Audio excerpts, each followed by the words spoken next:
Yeah, I'm going to keep throwing some of these tips out here because I don't know what people know. Some people know a lot, some people know a little bit. Now, I'm going to talk about getting lugs off the car, but also any kind of rusty bolts. Sometimes it could be a bitch. Believe me, sometimes I've seen things I thought I'd seen everything, and damn, there's some things that are just ridiculous. One of the products I like to spray on there is this stuff, PB Blaster, and not penetrating oil. This is like penetrating oil, and people use WD-40 and brake free, CLP brake free, cleaner lubricant protectant. That's not bad for the guns and stuff. This PB Blaster works good. The one other product out there, I don't have it here, is Kroil. It's Kroil, KR oil. That stuff, it says right on there on the can, it creeps. In other words, it gets in behind the threads. Now, one of the things to do is, you notice this pipe, you need a lot of leverage. But the other thing you want to do is get a hammer and hammer right here, right? As you're pressing up on the bar and removing it that way. Because what will happen is it'll shock the rust loose. Now, this can work with a lot of things. Now, the big problem a lot of times is there's no damn room. And also, you can use an air compressor like this. Right, comes right off. Now, I want to point out something else about this. A lot of people don't realize with the air compressor, you got impact sockets, right? These are a couple sets of impact sockets. There's a big difference in the way they are. If you look at the socket itself, now yeah, this is a 12 point, but even a 6 point, these are heavier walled sockets. It's not just for strength. What happens is these heavier walled sockets will cause like a hammering effect. And it's that hammering effect. You see, in other words, yeah, it's an air hammer, but when you're hammering something, it's like using a lightweight hammer versus a heavyweight hammer. You're hammering the sides of the bolt, the nut, with a heavier walled socket. Makes a major difference. There's been times when I've used even like the 6 point sockets, where that's were not impact sockets. I'd stand there for 30 minutes using the impact on it, full force, up as far as it goes.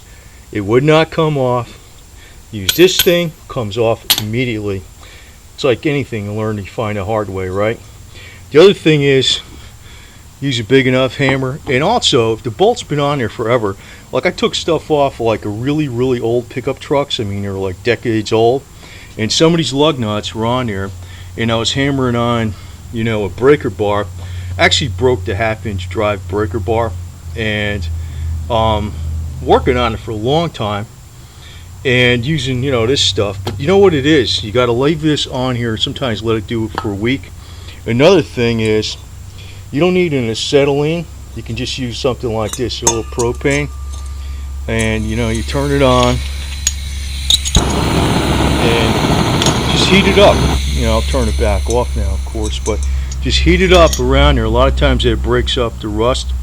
Now, I'm showing an air impact, which of course you need an air compressor and all that crap. What you can do, this is like a hand impact. A lot of people don't know about these things. These are pretty cool. It's got right and left. You can change the direction. You can put it for tightening. And what you do is you hammer on the end of this, and you got the socket on the end of this. But like I said, it's better to use impact sockets. It makes a major, major, major difference. And if you don't have impact sockets, if you're trying to get off, it's the hammering effect combined with the penetrating oil. But I would not use ordinary penetrating oil. I'd use this kind of stuff. Kroil or PB Blaster. I've used all the other products. Nothing compares to either one of these two products. They're much better. But a lot of times it's stuff that you got to have time. You got to have enough time to do it. Now, something else. Say, for instance, I don't know if people came across this crap, but you take, this is not going to happen on a new car. So basically, this is for people with old cars and stuff, and it's people that, obviously, if they have a brand new car, they're probably taking it to a dealer anyway, and they're not watching this. But say you got an old car, and you take off all the lugs, and the wheel is still stuck on there. Well, you know, when the car's jacked up, you could try hammering around here with a piece of wood, but it's probably still going to be stuck on there. Now, you're going to say I'm a little crazy for saying to recommend this, but it'll probably work. Put the lug nuts on. Don't put them on.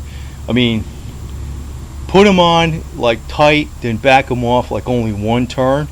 Then drive slowly away for like, 15, 20 miles an hour, 10 miles an hour, making some turns, tight turns. A lot of times that'll break it free. Just be careful. I mean, I'm not telling you to go out on the road and stuff like that, but I mean, right in front of the house, make some turns. Like, in other words, the lugs will only be loose one turn. I mean, they're on there all the way, they're only backed off one turn. So that can a lot of times break the wheel away from where it's mounted on the hub. Believe me, I've seen people come in these kind of problems, and this stuff works, I swear to God.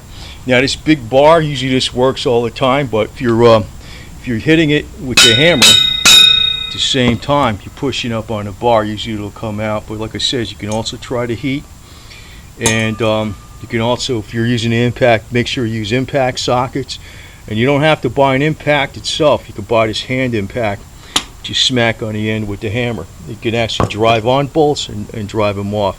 This thing can actually generate a lot of force, but it's important to use a heavy enough hammer. I like this little hammer. Well, this hammer is like, I don't know what pounds this is. It's probably like 4 or 5 pounds. It makes the 32-ounce ball peen hammer look like nothing. This works wonders when you're trying to free things up. But, as always, though, if you're putting something on steel, you might want to use brass.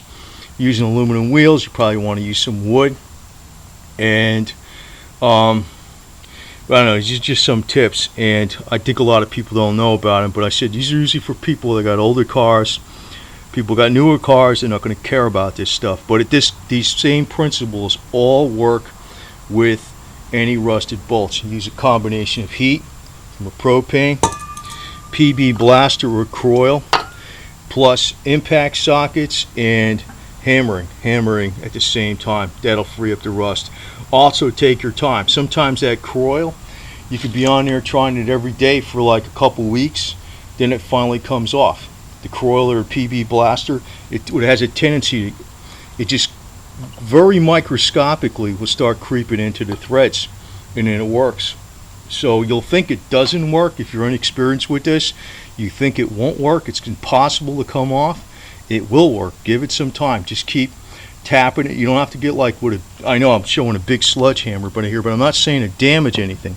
But sometimes when you have the weight of a bigger force behind something, it really makes a difference. You don't have to like smash the hell out of it like we were damaging stuff, but a heavier hammer seems to put a deeper shock within the bolt itself and the nut. So, and if you're doing any kind of, like, I think a lot of people are going to be doing a lot more work on their own vehicles. I always have. And I got new ones and stuff, and I just drove them for a couple 100,000 miles, and I got rid of them, and I really didn't do nothing to them except change the oil and the filters and stuff. But I like the old cars anyway. I really do. I like them a lot better.